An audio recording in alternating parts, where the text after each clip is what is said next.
আল্লামা সাঈদী সাহেব রহেমাহুল্লাহ তাকে ফাঁসি দিয়ে মারতে পারে নাই কোরআনের কারণে।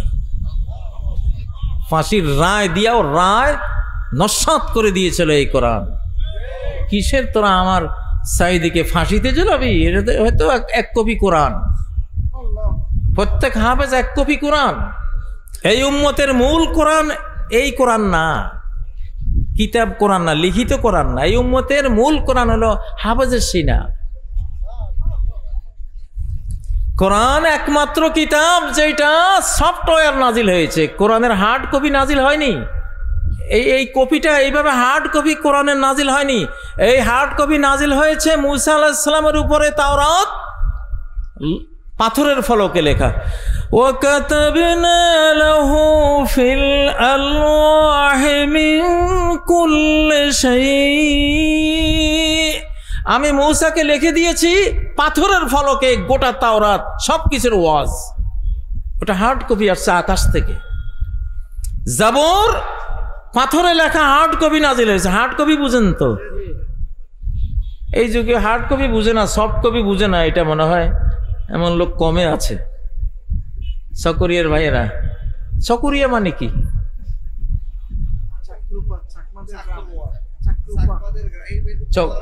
চকর। চকর চকর তো একটা পাখিরও নাম। হ্যাঁ, আমার অন্তরে এই মুহূর্তে যেটা আসতেছে সেটা হলো সকর।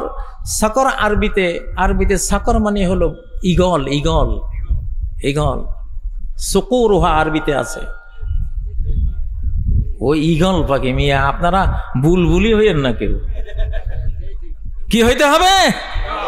ঈগল। ঈগল হইতে হবে। এই সকরিয়ার আসল অর্থ হইল সুকুর। সকর আরবি সকর থেকে। ওলা না হেদায়াতি তয়রে ইল্লা সুকুরুহা। সুকুর, এই যে সকরিয়া, বুঝছেন? বাংলাদেশের বহু শব্দ, সিটাগাং, সাথে গঙ্গা, এটা আরবি। সিটাগাং মানে সাথে গঙ্গা, সাথে। মিন সাথে ইল আইমান। সাথে, সাথে শব্দ কোরআনের শব্দ। আল্লাহু আকবার। সাথে গঙ্গা মানে সাগর পাড়। সাথে গঙ্গা মানে কি? সাগরের পাড়। আল্লাহু আকবার। এই উপমহাদেশে, এই বাংলাদেশে লক্ষ লক্ষ শব্দ আছে আরবি। কারণ আরবরা এটা জয় করেছেন, ইসলাম প্রচার করেছেন, আরবরা এখানে থেকেছেন। আপনাদের চিটাঙে যে নো করিস, নো যাইস, নো খাইস, নো দিস, এটাও আরবি স্টাইল।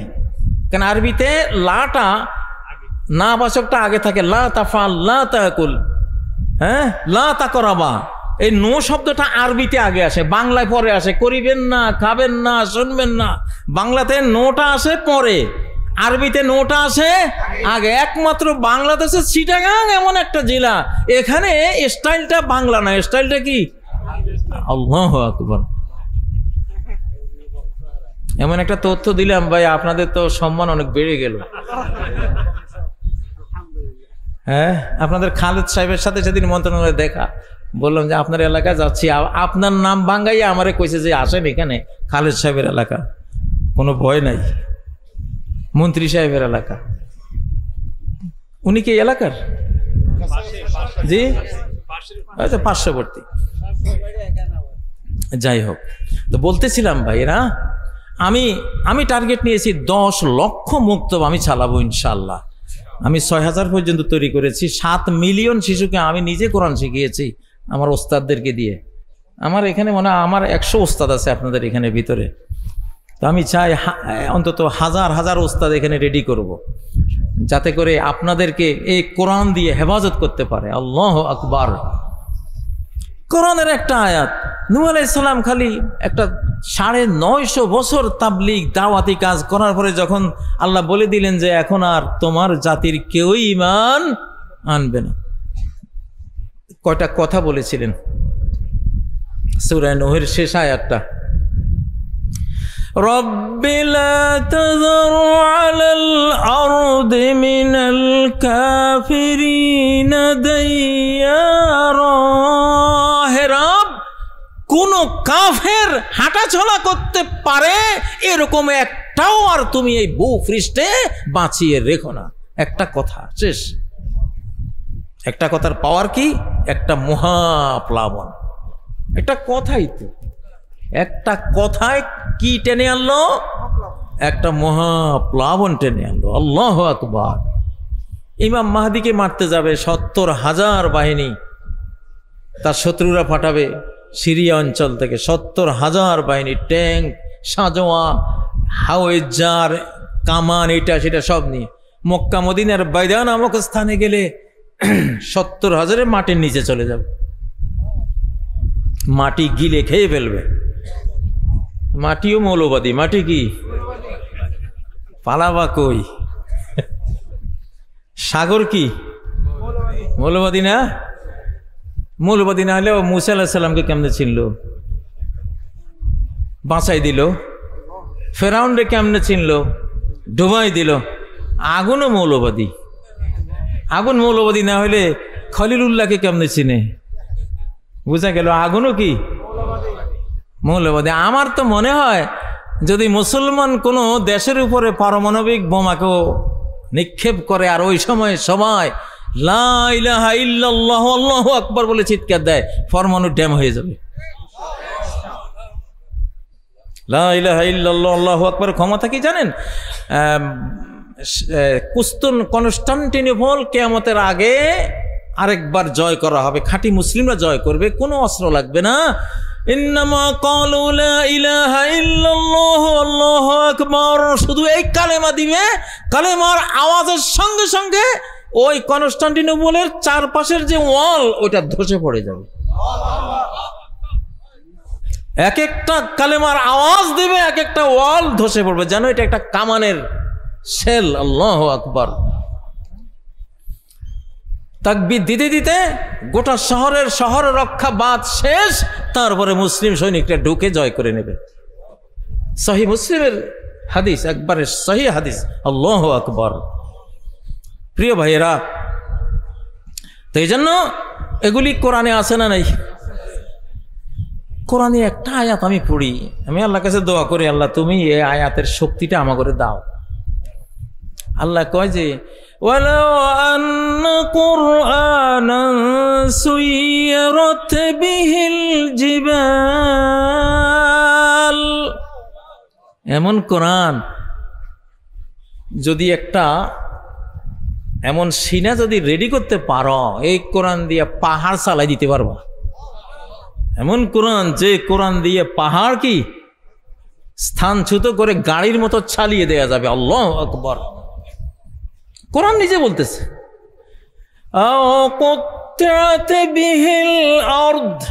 পৃথিবীকে 2 টুকরা করে দেয়া যাবে।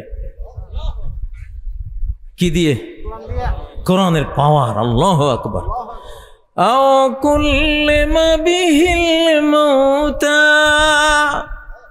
কোরআন নিয়ে গোরস্থানে গিয়া মরা মানুষের লগে কথা বলে ফেলতে পারো। আল্লাহু আকবার। আল্লাহ এরকম সেই না, এই বাংলার জমিনে তুমি দান করো। আল্লাহ, আমাদের চারপাশে দুশ্মন, আমাদের শুধু আকাশটা খোলা। আল্লাহু আকবার। এই জন্য আল্লাহর খাস রহমত আপনাদের উপরে আছে, এই বাংলাদেশের উপরে আছে। 3টা গুণ থাকতে হবে যদি আল্লাহর সাহায্য এবং বিজয় পেতে চান। কয়টা? 3টা। সরকারেরও আপনাদেরও। 1 নম্বর গুণ, ইসলামিক হতে হবে। কি হতে হবে? ইসলামিক হতে হবে। ইসলামিক হওয়া মানে কি? আমাদের সংবিধান আল কোরআন 104টা। আমি সেদিন বক্তৃতায় বলেছি, আপনারা হয়তো শুনেছেন অনেকেই, 104টা সংবিধান আকাশ থেকে আল্লাহ নাজিল করেছেন। তাওরাত, জাবুর, ইনজিল, কোরআন, এগুলো বড় বড়, আর ছোট আরো 100টা। এগুলি সংবিধান। এগুলি কি? সংবিধান। আপনি যদি এগুলিকে আপনি মেনে নেন, তাহলে আপনি ইসলামিক হলেন। কি হলেন? আপনি ইসলামিক হলেন। আর কত ভাই, এই পাকিস্তান নামক এই অঞ্চলটা নেওয়াই হয়েছে কোরআনের জন্য, মুসলমানের জন্য। কত সালে? 47 সালে। কিন্তু আমরা গাদ্দারি করেছি, বিশ্বাসঘাতকতা করেছি, আল্লাহর সাথে চুক্তি ভঙ্গ করেছি। এই জন্য শান্তি পেয়েছি? শান্তি পাইনি। এজন্য ইসলামী সংগঠন যেই দাওয়াত দেয় যে ভাই কোরআনের দিকে আসো, এইটা এই মানচিত্রের রক্ষা কবচ আল্লাহর হুকুমে, এটা রক্ষা করতে হবে। তাহলে 1 নম্বর আমাদেরকে কি হইতে হবে? ইসলামিক হইতে হবে। আমাদের সরকারকে ইসলামিক হতে হবে, ডক্টর ইউনূস সাহেবকে ইসলামিক হইতে হবে। ওনাকে আমরা ভালোবাসি, উনি ওয়ার্ল্ড ওয়াইজ একজন স্কলার, ফেমাস, নোবেল বিজয়ী এবং অনেক বড় বুদ্ধিদীপ্ত একজন মানুষ। কিন্তু ওনার ভিতরে আলহামদুলিল্লাহ ওনার সম্বন্ধে আমার যত স্টাডি, আমি ওনাকে একজন মাওলানার মতন দেখি। ইউনূস সাহেবকে একদম মাওলানার মতো দেখি। উনি একদিন বলতেছে যে পৃথিবী যদি এইসব কর্পোরেট মাফিয়াদের হাতে থাকে আর রক্ষা না হয়, এক একটা কোম্পানি সব কিছু নিয়ন্ত্রণ করে, সব খাদ্য এক ধরনের কোম্পানির হাতে, সব ঔষধ মাফিয়াদের হাতে, সব টাকা পয়সা ব্যাংক মাফিয়াদের হাতে, সব মাফিয়াদের হাতে চলে গেছে। এদের থেকে উদ্ধার না পালে পৃথিবী 30 বছরের বেশি টিকবে না। তাই বললাম যে এইটা তো উনি ওনার আক্কল জ্ঞান খরচ করে বলতেছে, এইটাই তো হাদিসেরও কথা, যে পৃথিবীর বয়স খুব একটা, মানে আমাদের মুসলিমরা আমরা পৃথিবীতে ইমাম মাহদী ঈসা আলাইহিস সালাম সহ আমরা ধরেন 50 বছরের একটা অর্ধ শতাব্দীর একটা সোনালী অধ্যায় আমরা পাবো ইনশাআল্লাহ। এরপরে কাফেররা থাকবে, এরপরে সিংহের ফুৎকার আসবে, সেগুলি অন্য। কিন্তু মুসলিম উম্মাহ ইমাম মাহদী এবং এখন থেকে আফগানিস্তানে ইসলামের সে আরো পৃথিবীর অন্যান্য দেশেও আসবে, বাংলাদেশেও মন রেডি হয়ে গেছে আলহামদুলিল্লাহ। মানুষের অন্তর রেডি হয়েছে আল্লাহর জন্য। কার জন্য? আল্লাহর জন্য। আল্লাহর জন্য রেডি হয়েছে। এই বাংলাদেশ দেখতে মদিনা শরীফের মতো। মদিনার 3 দিকে ঘেরাও, একদিকে বের হওয়ার রাস্তা। মদিনার 3 দিকে পাহাড়, একদিকে শুধু বের হওয়ার রাস্তা। বাংলাদেশ 3 দিকে ঘেরাও, শুধু একদিকে বের হওয়ার রাস্তা। 3 দিক কি? একদিকে হলো সাগর, একেবারে আপনাদের এই কক্সবাজার থেকে শুরু করে সেই খুলনা, বরিশাল, বাকেরগঞ্জ পর্যন্ত নদী আর সাগরের বেষ্টনী ঘেরাও, ঠিক না? আর পঞ্চগড় থেকে সিলেট থেকে চিটাগাং পর্যন্ত পাহাড়ের বেষ্টনী। তাহলে 3 দিক আমাদের, 2 দিকে পাহাড়, একদিকে সাগর। শুধু সাতক্ষীরা, রাজশাহী, যশোর ওই অঞ্চল দিয়ে স্থল অঞ্চল, ওই দিক দিয়ে বের হওয়ার রাস্তা। এই জন্য আগের যুগে সামরিক বিশেষজ্ঞরা বলেছেন বাংলাদেশ এমন একটা দেশ, এই দেশে ঢোকার 100টা রাস্তা আছে, বের হওয়ার রাস্তা একটাও নেই। কেউ যদি ঢুকছে তো মরছো। আল্লাহু আকবার। কেউ যদি ঢুকছে তাহলে মরছো তোমরা, এই দেশে ঢুকো না। তো যাই হোক, বলতেছিলাম 3টা গুণ থাকলে আপনারা বিজয়ী থাকবেন ইনশাআল্লাহ। প্রথম গুণটা কি? ইসলামিক। আমরা খাঁটি মুসলিম, প্র্যাকটিসিং মুসলিম। কারা কারা রাজি আছেন? আল্লাহুম্মা আমিন, আল্লাহুম্মা আমিন। 5 ওয়াক্ত সালাত পড়বেন, আর মেয়ে লোকগুলিরে পর্দা করাবেন। মেয়ে লোকগুলিরে, মেয়ে লোকরাই রাষ্ট্র। রাষ্ট্র মানে নারী, নারী মানে রাষ্ট্র। মেয়ে লোক হলো আসল রাষ্ট্র। যেই জাতি মেয়ে লোক হেফাজত করে না, সেই জাতির রাষ্ট্র টিকে না। সেই জাতির রাষ্ট্র টিকে না। আমি একটা থিওরি দিয়েছিলাম কোরআন থেকে, বলেছিলাম যে আমেরিকা, ইউরোপ সহ যত রাষ্ট্র আছে, কেউই মেয়ে লোক রক্ষা করো না এখন এই যুগে, তোমাদের রাষ্ট্র একটাও টিকবে না। আগামী 1 দশকের মধ্যে দেখবা সব মুসলিম হয়ে গেছে এবং মুসলমানরা এই সব দেশ শাসন করতেছে ইনশাআল্লাহ। মেয়ে লোক মানি রাষ্ট্র মানি। মেয়ে লোক হলো পাওয়ার কেন্দ্র, মানব সমাজের পাওয়ার কেন্দ্র। একটু ভালো করে বুঝেন, একটু ভালো করে বুঝেন মাসলাটা। মেয়ে লোকের পর্দা কেন করাবেন? মেয়ে লোক ঢাকলেন মানে রাষ্ট্রটা ঢাকলেন। একটা মহিলা মানুষকে, মা জাতিকে ঢাকলেন পর্দা দিয়ে, স্কার্ফ দিয়ে, জিলবাব দিয়ে। তার মানে কি? আপনি রাষ্ট্রটাকে ঢাকলেন, রাষ্ট্রটাকে নিরাপদ করলেন। ইহুদি জাতির কোনো রাষ্ট্র কেন নাই? ইহুদি জাতির রাষ্ট্র কেন নাই? কি গজবটা পড়েছে? কি লানতটা পড়েছে, কেন পড়েছে? মূল কারণ সারা পৃথিবীর নারী জাতি তাদের নারীদেরকে নষ্ট করেছে তারা, এবং তাদের ফর্মুলায় গোটা পৃথিবীর নারীরা নষ্ট হয়েছে। যত হলিউড, যত বলিউড, যত নাচ গান, উলঙ্গপনা, ডার্ক ওয়েব, যত ব্লু ফিল্ম, যত রকমের নোংরাম নিষিদ্ধ পল্লী, সব কিছুর উদ্গাতা হলো ইহুদি জাতি। আল্লাহ এমন লানত দিয়েছেন, তোদের কোনো রাষ্ট্রে আমি দেব না, যা অপদার্থ কথা। তুই পুরুষ মানুষ, তোর রাষ্ট্র লাগে, তুই রাস্তায় ঘুমাবি, কদমতলায় ঘুমাবি, তুই রেল স্টেশনে ঘুমাবি, তুই তো লোহার রড, তোর তো রাষ্ট্র লাগে না। রাষ্ট্র লাগে তো নারী জাতির, মা জাতির, ঘর লাগে তো মা জাতির, ঠিক না? সেই মা জাতিকে নষ্ট করেছিস, তোর রাষ্ট্র কেন দেব? যে রাষ্ট্রটা তারা জোর করে নিয়েছিল সেটা এখন যা যায় অবস্থা। এক্সাম্পলটা ঠিক আছে? এরপরে দ্বিতীয় এক্সাম্পল, সোভিয়েত ইউনিয়ন গোটা নারী জাতিকে রাষ্ট্রীয় মালিকানাভুক্ত করে দিয়ে কোনো স্বামী নেই, কোনো কিছু নাই, মহিলাগুলি গরু ছাগলের মতো একেবারে দিয়ে দিস। আল্লাহ কয় তোদের এই রাষ্ট্র আমি রাখবো না। একটা সাম্রাজ্য তৈরি হলে কমপক্ষে 100, 150, 200 বছর টিকে। ওরা 60 বছরের পরে ক্ষয় শুরু, 70 বছর পরে একবারে দফাস করে শেষ। মহিলার কারণে। কিসের কারণে? মহিলার কারণে। যে জাতি মহিলা রক্ষা করে না সেই জাতির রাষ্ট্র টিকে না। যেই পরিবার মহিলাদের রক্ষা করে না সেই পরিবারও টিকে না, আস্তে আস্তে ছন্ন ছাড়া হয়ে যায়। কথা বুঝেছেন? হযরত ইউসুফ আলাইহিস সালাম একজন মহিলার পরীক্ষা এমনভাবে পাশ করেছেন, আল্লাহ বলেন যা ইউসুফ তুই আমার পরীক্ষা পাশ করলি। মহিলা হলো একটা পৃথিবীর সমান, সে ভূমি। নিসাউকুম হারসুল লাকুম, তোমাদের নারীরা তোমাদের ভূমি, তোমাদের খামার, তোমাদের ক্ষেত, ঠিক না? সেও একটা ভূমি, মানব ভূমি, তার মধ্যে মানুষ জন্ম নেয়। কি জন্ম নেয়? তাহলে হে ইউসুফ, তুমি যখন এই সবচেয়ে মূল্যবান ভূমির তুমি পরীক্ষা পাশ করেছো, তোমারে আমি মিশরের ভূমি দিয়ে দিলাম, যাও। জুলাইখার পরীক্ষা ইউসুফ আলাইহিস সালাম পাশ করে মিশরের আজিজ হয়েছিলেন। সুবহানাল্লাহ।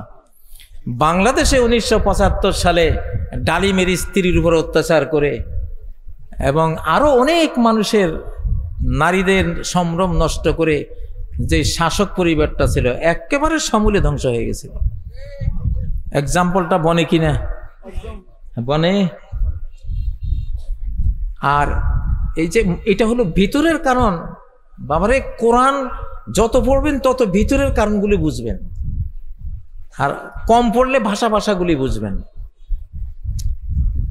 এই যে 2024 সালে যে এইভাবে নিপাত হলো, এটারও মূল কারণ নারীদের উপরে অত্যাচার। প্রত্যেকটা অফিসে গোপন রুম, প্রত্যেকটা অফিসে গোপন রুম। তাদের আমলে ধর্ষণের সেঞ্চুরি হয়, ঠিক নয় কি? কোন নারীরা তাদের সম্ভ্রম নিয়ে তারা বিশ্ববিদ্যালয়ে কোথাও হিজাব নিয়ে তারা নিরাপদ থাকতে পারেনি। আল্লাহ এমন ঘৃণা করেছেন। আমি তো এই জন্য বলি যে এই চরিত্র যাদের হয়েছে, ইনশাআল্লাহ আগামী 50-60 বছরে আর তোমরা ক্ষমতা চিন্তা করো না, গেছো। আল্লাহ এতটা ঘৃণা করেন এটাকে। এই জন্য বলছি আপনারা নারীদেরকে যত বেশি হেফাজত করবেন, আগামী দিনে 7 মহাদেশের রাজত্ব মুসলিম জাতি পেয়ে যাবে। কেন পাবে? এরাই একমাত্র নারীদেরকে হেফাজত করে। নারীদের সূরার মধ্যেই আল্লাহ তাআলা আমাদের সাম্রাজ্যের কথা বলেছেন। সূরা নিসা 54 নম্বর আয়াত, ফাকাদ আতাইনা আলা ইব্রাহিমাল কিতাবা ওয়াল হিকমা وآتيناهم ملكا عظيما। আল্লাহু আকবার। সূরা নিসা 54 নম্বর আয়াত, নারীদের সূরা, মা বোনদের সূরা। এই সূরার মধ্যে আল্লাহ কি বললেন? আমি ইব্রাহিম ফ্যামিলি, যারা নারীদের হেফাজত করার ফ্যামিলি, নারী জাতির হিজাবের যারা প্রবর্তক পৃথিবীতে, আমি তাদেরকে কোরআন দিয়েছি, হাদিস দিয়েছি। আর কি দিয়েছি? এই কোরআন হাদিস কোথায় চর্চা করবে, কোথায় বাস্তবায়ন করবে? একটা ভূমি লাগবে না? মুলকান আযীমা, বিরাট সাম্রাজ্য, অর্ধ পৃথিবীর সাম্রাজ্য আমি গিফট করেছি আমার খলিল, আমার বন্ধু ইব্রাহিম পরিবারকে। আল্লাহু আকবার। কোন সূরার আয়াত? সূরা নিসার আয়াত। সূরা নূরের একটা আয়াত নেন, লা ইস্তাখলিফান্নাহুম ফিল আরদ। ঈমানদার সৎকর্মপরায়ণদেরকে গোটা বিশ্বের খেলাফত দেবে। কোন সূরার আয়াত? সূরা নূরের মধ্যে কি আছে? শুরুতে জিনাকারে নির্বিচার, ঠিক না? নারীর বিরুদ্ধে জিনার অপবাদ দিয়েছে, তারাই বিচার করো। ঘরে ঢুকতে খবরদার সালাম দাও, মে কামিং, আমি আসতে পারি কিনা, আধ খোল, এগুলি বলার পরে সালাম দিয়ে তারপর ঢুকো। হঠাৎ করে তুমি নজর দিলা, কোনো একজন মহিলাকে দেখলা, এটা ইসলামী সভ্যতা ধ্বংস করলা তুমি। আল্লাহু আকবার।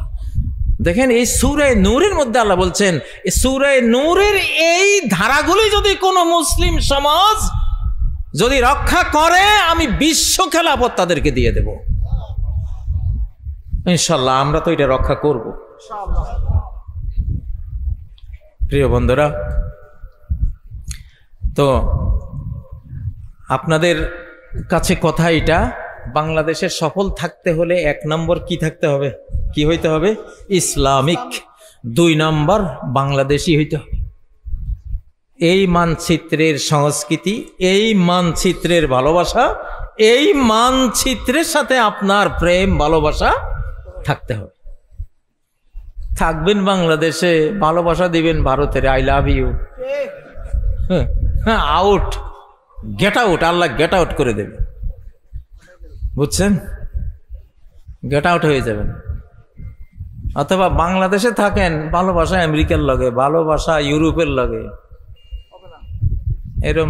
এরকম বেয়াদব গোস্তাখের আল্লাহ তাআলা এই দেশে। আমি কিন্তু জানি কইতেছি, এগুলির জানার উৎস কি সেগুলি আপনাদেরকে বলতেছি না। এই কথাগুলি কিন্তু একেবারে স্পষ্ট জেনে বলতেছি আপনাদেরকে, নাহলে 3টে আমি কোত্থেকে বলবো? এই 3টা কথা খুব জেনে বুঝে বলতেছি। জানা বোঝার সব সূত্র বলা যায় না। আমার গবেষণায়, আমার কোরআন হাদিসের বিচরণ থেকে, আমার সূত্র থেকে আমি আপনাদেরকে দিচ্ছি, কিন্তু সফল হবেন ইনশাআল্লাহ। সফলতা যেটা আসছে এই কারণে আসছে, আল্লাহ চান যে তোমরা এই মানচিত্র, আল্লাহ জানে এই পবিত্র মানচিত্র আমার নামে নেওয়া হয়েছিল 47 সালে, মুসলিমের জন্য নেওয়া হয়েছে, ইসলামের জন্য নেওয়া হয়েছে, মানে আল্লাহর জন্য। কার জন্য? এটা পুরাটাই একটা মসজিদ। বাংলাদেশ পুরাটাই কি একটা মসজিদ, কারণ এই মানচিত্র নেওয়াই হয়েছে কার জন্য? আল্লাহর জন্য। তাহলে আপনি এই মানচিত্রকে ভালোবাসবেন না? অবশ্যই ভালোবাসবেন। আমি এই দেশে, আমি বাংলাদেশে এত সকাল ঢুকতাম না, আমি ঢুকতাম আরো অনেক পরে। আমি ঢুকছি যখন দেখলাম দেশের ঝুঁকি বাড়ছে, অনেক ঝুঁকি, অনেক ষড়যন্ত্র হচ্ছে, এই জন্য ঢুকছি। নিরাপদ হয়েছে এই জন্য ঢুকছি এটা না, বিপদ বুঝেই দেশে আসছে, যে বিপদ আসতেছে, দেশবাসীর সাথে থাকতে হবে। সত্যি কথা, আমি এই জন্য আসছি। আমি বিপদের সময়ের কর্মী, আমি সুখের সময়ের কর্মী না। সুখের সময় আমি নিরীহ থাকি, নর্মাল কাজ করে। কিন্তু যদি বিপদ, কেউ যদি বিপদ সৃষ্টি করেছে, তা আমার মতো আলেকজান্ডার দ্য গ্রেট এ পৃথিবীতে টাইগার। সুন্দরবনের দিকে আন্দাজে পা দিও না। এই বাংলাদেশ পুরোটাই ম্যানগ্রোভ, সুন্দরবন। এটার ভিতরে কি থাকে? Royal Bengal tiger. আমি যে কথাটা বলতেছি, যে বিপদে পড়লে কি পরিমাণ সাহস যে আল্লাহ নাজিল করে, এটা আল্লাহ ছাড়া কেউ জানে না। এটা শুধু আমার তো না, এটা আপনাদের ভিতরে আছে। আমি জাগাই দিতেছি আর কি, নিজের কথা কইয়া আপনাদেরকে জাগাইতেছি। ভয় পাবেন না, ভয় শেষ, ভয় পাবেন না। ইব্রাহিম আলাইহিস সালাম বলতেছেন, ওয়াকাইফা আখাফু মা আশরাকতুম, তোমরা যে আমারে ভয় দেখাও তোমাদের দেব দেবীর, তোমাদের মাবুদদের, এইটা সেটা, কেমনে ভয় পাইতাম কত? আমি তো, ভয় তো আসে না ভাই, আমার ভয়টা শিখাও না। কাইফা আখাফু, আমি ভয় করতাম কেমনে? তোরা আমারে কো, আমি জানি এদের কাছে কিছুই নাই, আমি কুড়াল মাইরা সব শেষ করি ফেলাইলাম তোদের। আচ্ছা, যিনি মহাপ্রভু তিনি এবার দাস, এটা কেমন কথা? উনি দাস আবার উনি মহাপ্রভু, আস্তাগফিরুল্লাহ। এই দুই কালেমার মধ্যে, দুই কথার মধ্যে একটা তো মিথ্যা আর একটা সত্য। কোনটা সত্য? দাসটা সত্য। দাসটা কি সত্য? সত্যের দলিল আছে না নাই? ইন কুল্লু মান ফিস সামাওয়াতি ওয়াল আরদি ইল্লা আতির রহমানি আবদা। আসমান জমিনের যত সৃষ্টি আছে রহমানের কাছে সবাই দাস, দাস হয়ে আসতে বাধ্য। আল্লাহু আকবার। তুই কি মহাপ্রভু হইলি? তোরে পুলিশে হ্যান্ডকাপ লাগা, এটা একটা মহাপ্রভু হইল? এমন নাম, নিকৃষ্ট নাম। আখনাউল আসমায়ে ইনদাল্লাহ শাহানশাহ, যে নিজেকে শাহানশাহ নাম রাখে, মহাপ্রভু। শাহানশাহ বাংলা তর্জমা করলে অনেকটা মহাপ্রভু, রাজাদিরাজ, মহাপ্রভু। আল্লাহু আকবার। এটা নিকৃষ্ট একটা নাম, আস্তাগফিরুল্লাহ। তো এইসব নাম আসলে আল্লাহ তাদের হেদায়েত করেন। প্রিয় বন্ধুরা, তো 2 নম্বর কথা কি বলছি সফলতার জন্য? 1 নম্বর ইসলামিক হইতে হবে। বাংলাদেশি হলে বাংলার মাটি আপনাকে কবুল করে নেবে ইনশাআল্লাহ। বাংলাদেশকে ভালোবাসবেন, বাংলাদেশের মাটি, বাংলাদেশের গাছগাছালি, পাক পাখালিকে ভালোবাসবেন, বাংলাদেশের মানুষগুলিকে ভালোবাসবেন, বাংলাদেশের খাদ্য যা আল্লাহ দিয়েছেন আমরা সব কিছুকে ভালোবাসবো ইনশাআল্লাহ। ঠিক না? এই দেশের মাটি অনেক ভালো। এই দেশের মারতে আসলে এমন ড্রোন ছেড়ে দেব, ড্রোন ছেড়ে দিয়ে এসে ঘরে ঘুমাবো। ড্রোনের কাজ ড্রোনে করবে। আমি যদি মাথায় বোঝা নেই, কদ্দুর নিতে পারবো? 2 মণ, সর্বোচ্চ নিলে 2 মণ। আর বুদ্ধি দিয়ে যদি বোঝা টানি, তাহলে 10 লক্ষ টনের একটা মাদার ট্যাঙ্ক বানাই দিলাম, সাগরে বসাই দিলাম। বুদ্ধি দিয়া। কি দিয়া? বুদ্ধি দিয়া। তাহলে দেহ দিয়ে টানলাম 2 মণ, আর বুদ্ধি দিয়ে টানলাম 10 লক্ষ টন। এই বাঙালি জাতি হলো বুদ্ধির জাতি। ঠিক না বে? ঠিক। বুদ্ধি দিয়ে যুদ্ধ করব, আমাদের সাথে লাগলে খবর আছে ইনশাআল্লাহ। ইতিহাসে যে রাক্ষসের কথা পড়ি, রাক্ষস আসলে আর কিছু নয়, বাঙালি জাতি। এরা আর্যদেরকে মাত্র রাতের বেলায় এমন আক্রমণ করতো, আক্রমণ করে উদাও কেউ নাই। তো ওরা বলতে এগুলি কি কিসে আসি আমাদেরকে সর্বনাশ করে। তো এদের ঠাকুরেরা কইছে এটা রাক্ষস জাতীয় একটা প্রাণী। আসলে বাঙালি যারা দেহে ছোট হয় এরা বুদ্ধিতে বড় হয়। দেহে ছোট, বুদ্ধিতে এরা কি হয়? বড় হয়। এই জাতিটা সেই জাতি, অনেক বুদ্ধিমান, অনেক ইন্টেলেকচুয়াল জাতি। গোটা আরব বিশ্বকে চালাকি শিখাইছে এরা গিয়া। আরবরা খুব ভুলাভালা ছিল, চালাক ছিল না। ওরা লাখ লাখ রিয়াল দিয়ে দিত সামান্য সামান্য কাজ। এই বাঙালিগুলি ওখানে গিয়া যেটা 1 লাখ রিয়াল দিয়ে ওরা করতো, কয় স্যার আমারও তো 5,000 দিলে আমি করে দেব। তাই নাকি? এটা ওরা শিখছে না? কিন্তু 5,000 টাকা দিয়ে এটা করা যায়, তাহলে আমি 1 লাখ কেন দেব? এগুলি হতে হতে এরা এমন ওস্তাদি করেছে, এখন এরাই ঠকতেছে ওখানে গিয়া। অনেক বুদ্ধিমান জাতি আমাদের ইনশাআল্লাহ। এই বুদ্ধি আমরা আল্লাহর কোরআনের দিকে লাগাবো। আমাদের মোল্লা দৌফেয়াজার কথা জানেন না? বাঙালি মোল্লা দৌফেয়াজা, আকবরের নবরত্নের 1 রত্ন। কেমন বুদ্ধিমান! আকবর একদিন বলতেছে, এই মোল্লা, এই পুকুরে কয় পেয়ালা পানি আছে যদি বলতে না পারিস গর্দান যাবে। এটা একটা কথা হইলো? মাথা চুলকে বলতেছে, পেয়ালাটা যদি পুকুরের সমান হয় তাহলে 1 পেয়ালা।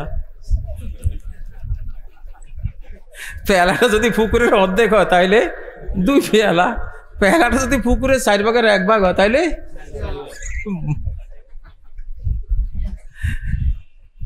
বাংলাদেশের মানুষের অনেক বুদ্ধি আল্লাহ দিয়েছে। সেই বুদ্ধিমান আপনারা, সবার কাছে বুদ্ধি আছে। আমি মাঝে মধ্যে কিছু রিক্সাওয়ালার কাছে এমন বুদ্ধি পাই গে বাবারে, কোনো উস্তাদের কাছেও তো এত সুন্দর বুদ্ধি পাই নাই। মোল্লা দোফায়াজাকে একবার ওনার বাদশা বলতেছে, পৃথিবীর মাঝখান কোথায়? হয় বলবা, না হলে তোমার রত্নগিরি শেষ। তো গরু একটা বাঁধা ছিল, গরুর খুঁটার উপরে দাঁড়ায় কইতেছে এইটাই পৃথিবীর মাঝখান। বিশ্বাস না হলে আপনি মাপি দেখেন। আল্লাহু আকবার।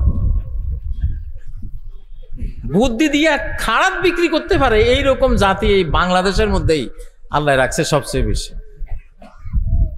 তো এই বুদ্ধিটা কাজে লাগাবেন, বাংলাদেশি হবেন ইনশাআল্লাহ। বাংলাদেশে এখন একটা উত্থান আল্লাহ দিয়েছেন, আল্লাহর একটা রহমতের নজর। তিনি এই মজলুম জাতি, হাজার হাজার বছর থেকে মজলুম, হিন্দি ভাষীরা জুলুম করেছে, উর্দু ভাষীরা জুলুম করেছে, এবার আমাদের সময় আলহামদুলিল্লাহ।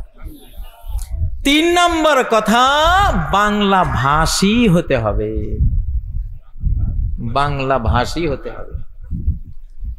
দুনিয়ার সব নবী রাসূলুল্লাহ মায়ের ভাষায় এসেছে। সূরা ইব্রাহিমের 4 নম্বর আয়াত, ইল্লা বিলিসানি কওমি, কোন নবী রাসূল মাতৃভাষা ছাড়া আমি দেই নেই। আপনি যদি পানি বলেন, পানিটা আপনার ব্রেন বুঝে নেবে প্রথম ছোটেই, বলার সাথে সাথে বুঝবে। যদি ওয়াটার বলেন, এই শব্দটা ব্রেনে গিয়ে আগে ট্রান্সলেট হবে, ইংরেজি থেকে বাংলায় ট্রান্সলেট হবে, তারপরে বুঝবেন। সেকেন্ড পর্যায়ে বুঝবেন, ফার্স্ট পর্যায়ে আপনি বুঝবেন না। তাহলে সময় লাগলো না বেশি? মাতৃভাষা হলো মাতৃদুগ্ধ, মায়ের দুধের যেমন কোনো বিকল্প নাই পৃথিবীতে, মাতৃভাষারও কোনো বিকল্প নাই। এই মায়ের ভাষায় এই জাতিটাকে বুঝাবেন। আজকে হলো আমাদের ভদ্রলোকরা কি একটা হীনমন্যতা বুকে, ইংরেজি না করলে হে মনে করে আমারে মানুষ অশিক্ষিত মনে করবে। বাংলা কয় অর্ধেক ইংরেজি, আমাদের পাবলিক বুঝে। আমরা একটু কঠিন বাংলা বললে পাবলিক বুঝে না, নর্মাল পাবলিকরা বুঝে না।